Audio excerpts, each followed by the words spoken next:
Welders, episode of Adventures in Welding. This is number 125. I'm Paul.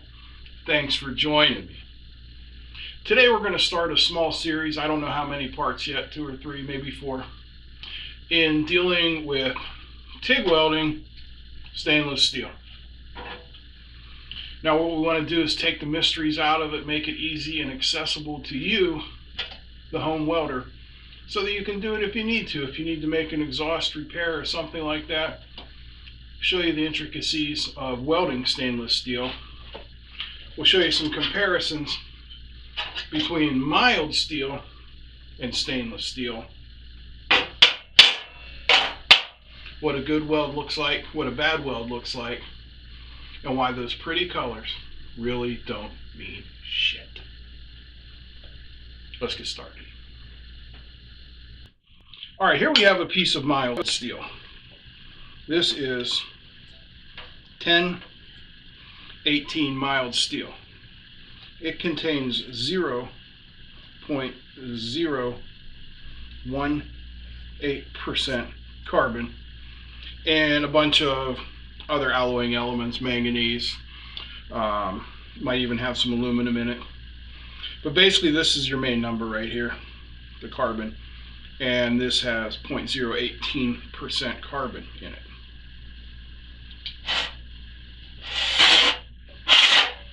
Here's our piece of 316 stainless steel.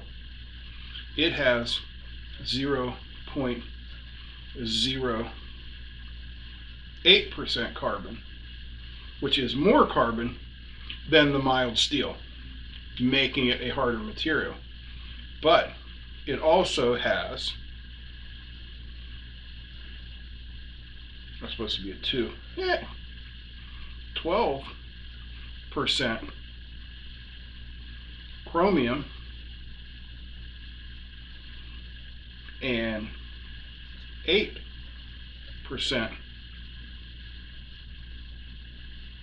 nickel.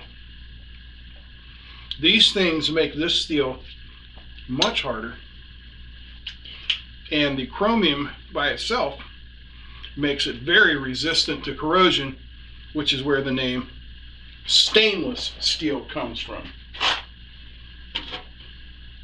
The stainless steel in the 300 range is austenitic stainless steel and a very non-magnetic stainless steel. Whereas, of course, our mild steel,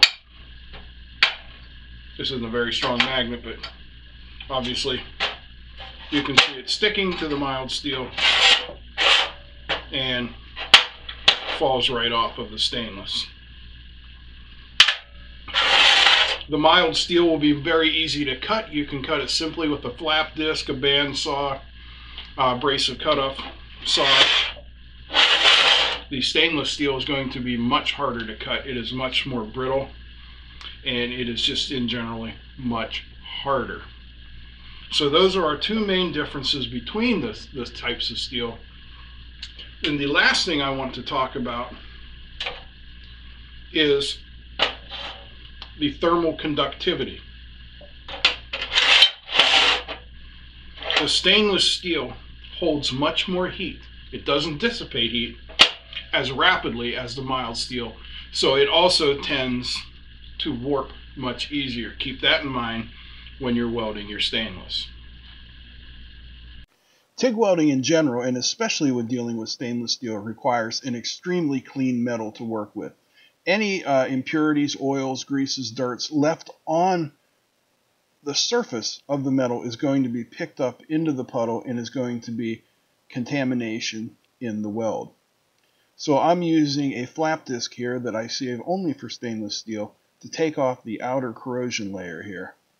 This would be the chromium oxide layer that forms on the outside of the stainless steel. I want to make sure we clean that down to bright, shiny metal. And after that's done, I'm going to take 100% pure acetone on a cloth and use that to wipe up any type of surface contaminants that may be here. I know that metal looks completely clean and completely shiny, but watch this. We give a few wipes with the acetone, and there's lots of guck. One of the most important things in dealing with stainless steel, other than making sure you're clean enough, is having the right settings. Now, Weld.com has this TIG welding parameter sheet on their website, which you can download or just look at online. Now, our test piece of stainless steel here is 250 thousandths, quarter inch.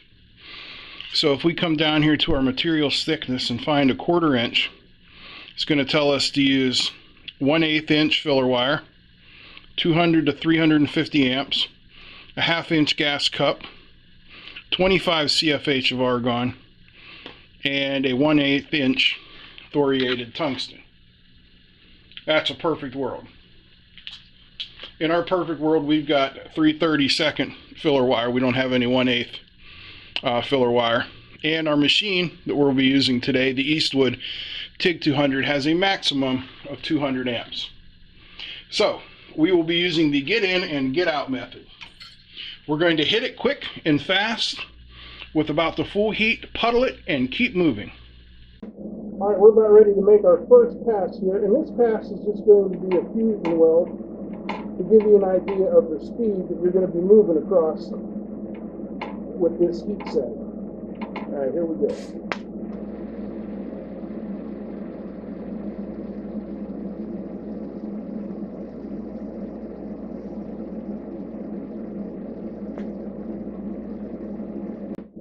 All right, folks, for this pass, we're going to be adding filler material. We're going to be using the lay wire technique and moving at about the same speed.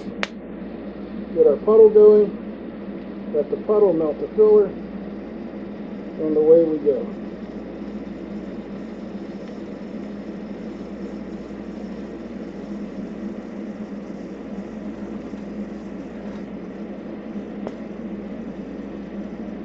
Alright, for this last pass, I'm going to show you what happens if you don't use enough heat and don't move fast enough and end up burning the stainless.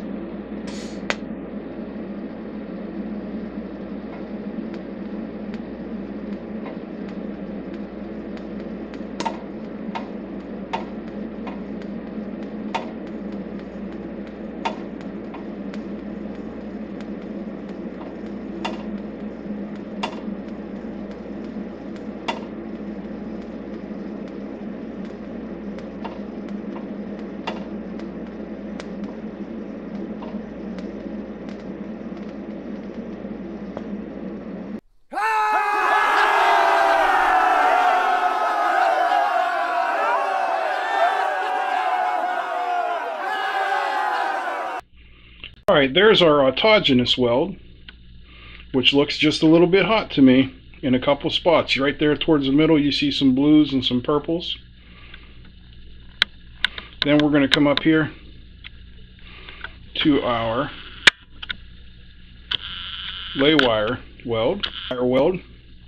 Very nice and silver at the beginning. I slowed down a little towards the end and we got just a little bit of straw. Still a very acceptable weld.